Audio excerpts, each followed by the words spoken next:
सबसे पहले आपने किसी पर भरोसा नहीं करना है। कोई कह रहा है ये ले लो, कोई कह रहा है वो ले लो, इन चक्करों में नहीं पड़ना है। इसको समझना थोड़ा कॉम्प्लेक्स है। दोस्तों, ये वीडियो बिगनर्स के लिए है। बिगनर के लिए शुरुआत में आसान होता है, लेकिन ये कम जानकारी देता है। बाज़ार का इतिहास और बाज़ार का भविष्य हम चार्ट से पता कर सकते हैं। दोस्तों, जब मैं नया नया बाज़ार में आया था ना, तो हर कोई बोलता था ये स्टॉक ले लो, ये ब्रेकआउट दे रहा है, ये भागेगा, और मैं मान लेता था और उनके कहे अनुसार मैं ख़रीद लेता था और आखिरी में नुकसान पाता था। जब पहली बार टेक्निकल एनालाइज के बारे में सुना और उसको सीखा, तब जाना कि प्राइस खुद बोलता है कि बाज़ार कहाँ जाने वाला है। बस आपको उसे समझना आना चाहिए और उसे पढ़ना आना चाहिए। दोस्तों, बाज़ार कहाँ पर से उठेगा, कहाँ से गिरेगा और कहाँ रुकेगा, इसका 100% प्रिडिक्शन कोई नहीं कर सकता। लेकिन पिछली प्राइस मूवमेंट और वर्तमान वॉल्यूम को देखकर हम एक बाज़ार का अनुमान लगा सकते हैं कि बाज़ार कहाँ पर से पलटी मारेगा। बिल्कुल वैसे ही जैसे कोई डॉक्टर ईसीजी देखकर किसी मरीज़ का हाल बता देता है।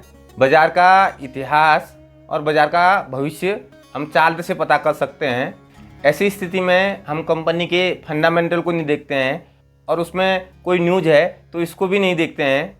यहाँ पर हम प्राइस मूवमेंट और चार्ट और इंडिकेटर की मदद से उसका अनुमान लगाते हैं कि वो कहाँ जाएगा। मान लो कोई स्टॉक 100 पर जाकर गिर रहा है और 90 पर आकर फिर ऊपर जा रहा है, और ये दो लेवल कुछ कह रहे हैं, और यही टेक्निकल एनालिसिस का हिस्सा है। अब यहाँ पर सवाल उठता है, जो इस चीज़ को नहीं जानता है उसने सबसे पहले क्या करना चाहिए? सबसे पहले आपने किसी पर भरोसा नहीं करना है। कोई कह रहा है ये ले लो, कोई कह रहा है वो ले लो, इन चक्करों में नहीं पड़ना है। आपकी मेहनत से कमाया हुआ पैसा जो शेयर बाज़ार में आने से पहले कुछ न कुछ कहीं पर बढ़ रहा था, अब आप उसको एक रिस्क फैक्टर में ले आए हैं और वहाँ पर भी आप किसी के कहने पर यूं ही पैसा लगा दोगे क्या? इस बात को समझना चाहिए, बहुत महत्वपूर्ण चीज़ है।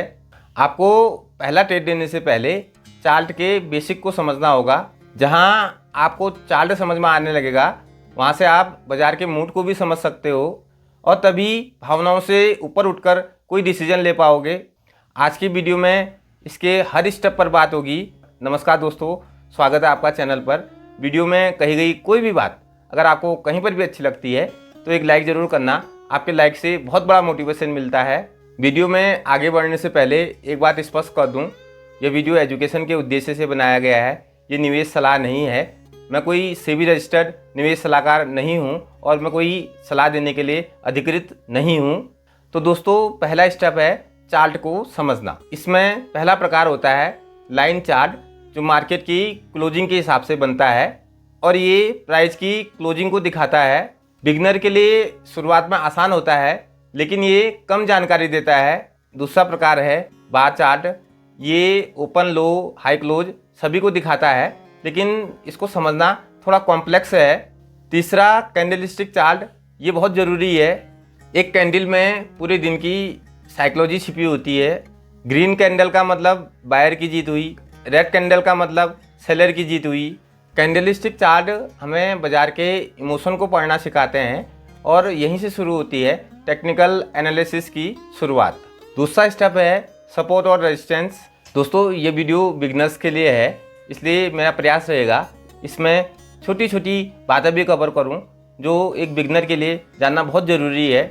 सपोर्ट वो होता है जहां से प्राइस नीचे जाने से रुकता है और वहां से डिमांड आती है। रेजिस्टेंस जहां पर प्राइस बार बार ऊपर जाने से रुकता है और यहीं पर सप्लाई आती है।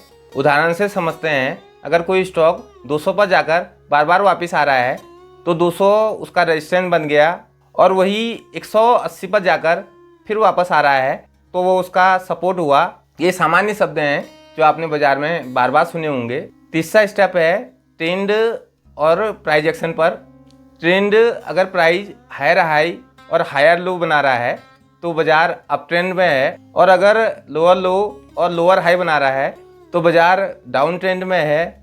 इसमें दूसरा प्राइस एक्शन का मतलब होता है बिना किसी इंडिकेटर के सिर्फ प्राइस की चाल को देखकर ट्रेड लेना। दोस्तों, इंडिकेटर फेल हो सकता है लेकिन प्राइस कभी झूठ नहीं बोलता। चौथा स्टेप है इंडिकेटर। दोस्तों जो बाज़ार में नए हैं उनके लिए जो सबसे सरल और जिसको बहुत जल्दी सीखा जा सकता है वो है RSI। RSI यदि 70 से ऊपर है तो इसका मतलब है बाज़ार भारी है, ज़्यादा खरीदारी है। RSI यदि 30 से नीचे है तो इसका मतलब है बाज़ार ओवरसोल्ड है।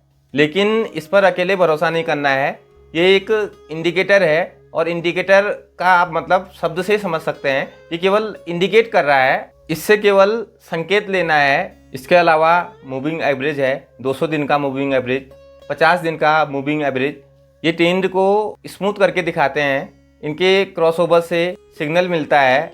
अगर आपने ऊपर बताई हुई चीज़ों को सीख लिया दोस्तों, इन सब पर मैंने सेपरेट वीडियो बना के चैनल पर अपलोड की है और इनका आपने बैक टेस्ट कर लिया तो आपको बाज़ार की चाल समझ आने लगेगी। साथ ही साथ आपको ये बात याद रखनी होगी कि चार्ट को कॉपी पेस्ट नहीं करना है, किसी के कहने पर या किसी यूट्यूब वीडियो से इन्फ्लुएंस होकर कोई भी सौदा नहीं करना है। सबसे बढ़िया होता है आप खुद सीखें, खुद रिसर्च करें। दूसरा, एक स्ट्रेटेजी सीखो, उस पर महारत हासिल करो। बहुत जगह आत्माओं मानने से फ़ायदा नहीं होता है, एक चीज़ के डीप में जाकर आपको सॉल्यूशन मिलता है। तीसरा जो सबसे महत्वपूर्ण है, बाज़ार में लाइव पैसा लगाने से पहले आपने कम से कम 3 महीने या 100 ट्रेड आपने पेपर ट्रेड करने हैं, जिससे आपको समझ में आने लगेगा कि गलती की गुंजाइश कहाँ कहाँ पर हो सकती है। चौथा, रिस्क मैनेजमेंट बहुत ज़रूरी है। अपनी पूंजी को और अपने आप को बाज़ार में कैसे बचाया जाता है ये जानना बहुत ज़रूरी है। साथ ही साथ आपको हर ट्रेड में स्टॉप लॉस लगाने की आदत होना चाहिए, ये बहुत ज़रूरी है, सबसे ज़रूरी मैं मानता हूँ इसको। और हर ट्रेड आपको पैसा बना के देगा, इस सोच को सबसे पहले बाहर निकालना चाहिए। और पांचवा, बाज़ार में पैसा बनाने के लिए धैर्य का होना बहुत ज़रूरी है। यहाँ जल्दीबाजी में पैसा बनाने की सोच ले डूबती है, जिसका मैं खुद भुक्तभोगी हूँ। दोस्तों टेक्निकल कोई जादू नहीं है, ये एक स्किल है। शेयर बाज़ार को सीखना नेवर एंडिंग जर्नी है, करते रहो और सीखते रहो। दोस्तों मैं खुद शेयर बाज़ार को इतना लंबा समय देने के बाद भी अभी भी शेयर बाज़ार से कुछ सीख रहा हूँ। यहाँ मैं अपने आप को रोज़ नया मानता हूँ। बड़े बड़े लॉस करने के बाद भी मैं नहीं रोका, हर लॉस से मैंने कुछ ना कुछ सीखा और समझा कहाँ गलती हुई, उसको ठीक किया, चार्ट को सीखा, उसको समझा। दोस्तों अंत में ये बात कह के अपनी बात समाप्त करूँगा, तो चार्ट आपको कभी गुमराह नहीं करेगा अगर आपने उसको समय देकर सीखा है और उसको ध्यान से देखा है और वो क्या कह रहा है इस बात को ध्यान से सुना है। वीडियो अच्छा लगा तो लाइक करें, शेयर करें, सब्सक्राइब करें।